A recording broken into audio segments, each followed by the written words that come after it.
ঠাকুরবাড়ির মন্দির যেন রাজনীতি মুক্ত থাকে। ঠাকুরবাড়িতে এসে বার্তা কংগ্রেস নেত্রীর। সুব্রত ঠাকুর তাকে বের করে দিয়েছে বলে অভিযোগ তুললেন কংগ্রেস নেত্রী। উত্তর 24 পরগনার ঠাকুরনগর ঠাকুরবাড়িতে আসেন জেলা কংগ্রেসের নতুন জেলা সভানেত্রী ইন্দ্রাণী দত্ত চ্যাটার্জি।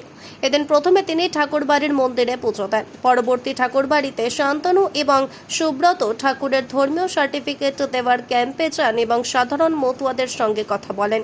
তাদের বোঝান কেন এখন তাদের সার্টিফিকেট দিয়ে হিন্দুত্বের প্রমাণ করতে হবে। তাদের কোনো ভয় নেই। যাদের ভোটার কার্ড, আধার কার্ড আছে, যারা ভোট দেয় তারা এখানকার নাগরিক।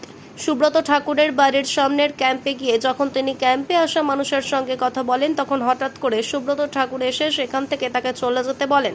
তখন ইন্দ্রাণী সুব্রত ঠাকুরকে বলেন তিনি পুজো দিতে কি আসতে পারেন না। উত্তরে সুব্রত ঠাকুরকে বলতে শোনা যায়, তাহলে মন্দিরের কাছে চলুন, এখানে কাজ চলছে, কেন মানুষ জমায়েত করছেন। পরবর্তীতে ইন্দ্রাণী দাবি করেন তারা এসেছিলেন একটা বার্তা দিতে, যাতে ঠাকুরবাড়ির এই মন্দির রাজনীতি মুক্ত থাকে, কিন্তু সুব্রত ঠাকুর তাকে বের করে দিয়েছে। দেখুন, এক তো আমি এখানে পুজো দিতে এসেছি আমার বিশ্বাস থেকে, এবং আমরা সবাই উত্তর 24 পরগনার বিভিন্ন ব্লক থেকে এখানে বনগাঁ সাব ডিভিশন বিশেষ করে, আরও রয়েছে রাজারহাট থেকে, দেগঙ্গা থেকে, সবাই মিলে এসেছি। আর এখানে শুনছি এখান থেকে অনেক ফোন যাচ্ছে আমার কাছে এবং আমাদের কর্মীদের কাছেও, যে এখানে কি হচ্ছে আমি ঠিক বুঝতে পারছি না। এখানে বলা হচ্ছে যে সিটিজেনশিপ দেওয়া হচ্ছে, হিন্দুত্ব কার্ড, সেটা একটু সরজমিনে দেখা, তার জন্যই এখানে আজকে আসা। এবং আপনারা এতক্ষণ আমার সঙ্গেই ছিলেন, দেখলেন আপনারা যে কত মানুষ এখানে, কত অভিযোগ তারা এখানে এসছেন। কেউ কেউ বলছেন 1952 সালে এসছি, আবার আমাকে প্রমাণ দিতে হচ্ছে আমি ভারতবর্ষের নাগরিক। এবং এখানে আমাদের একটাই বার্তা, যে এই মন্দির, এই পিয়ার ঠাকুরের মন্দির, হরিচাঁদ ঠাকুর, বড়মার মন্দির, এই মন্দির প্রাঙ্গণ রাজনীতি মুক্ত থাকুক। আর কিছু বলার নেই আমাদের। যে এখানে আপনারা জানেন যে পশ্চিমবাংলায় কংগ্রেস এবং বামেরা বেশ কিছু বছর তারা কিন্তু সরকারে ছিল, কিন্তু তারা কিন্তু কখনো এই মন্দির নিয়ে, এই হরিচাঁদ ঠাকুরের মন্দির নিয়ে, পিয়ার ঠাকুরের মন্দির নিয়ে কখনো রাজনীতি করেননি।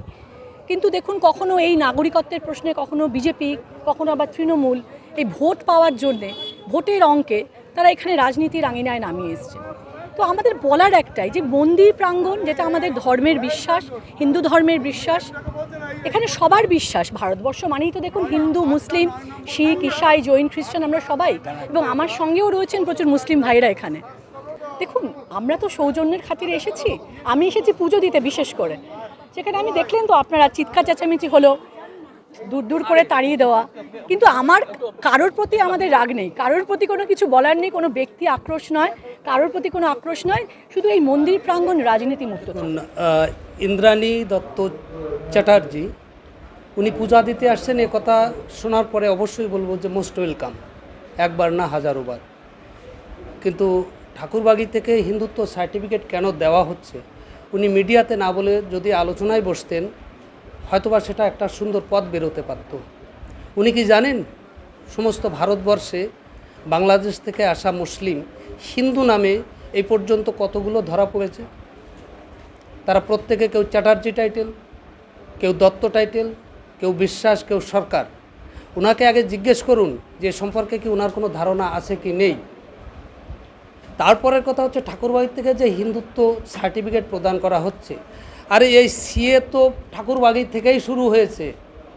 প্রমথ রঞ্জন ঠাকুর প্রথম চেষ্টা করেছেন, তারপর বড়মা 2003 সালে আন্দোলন করেছেন, পরবর্তীকালে সুব্রত ঠাকুর, শান্তনু ঠাকুর।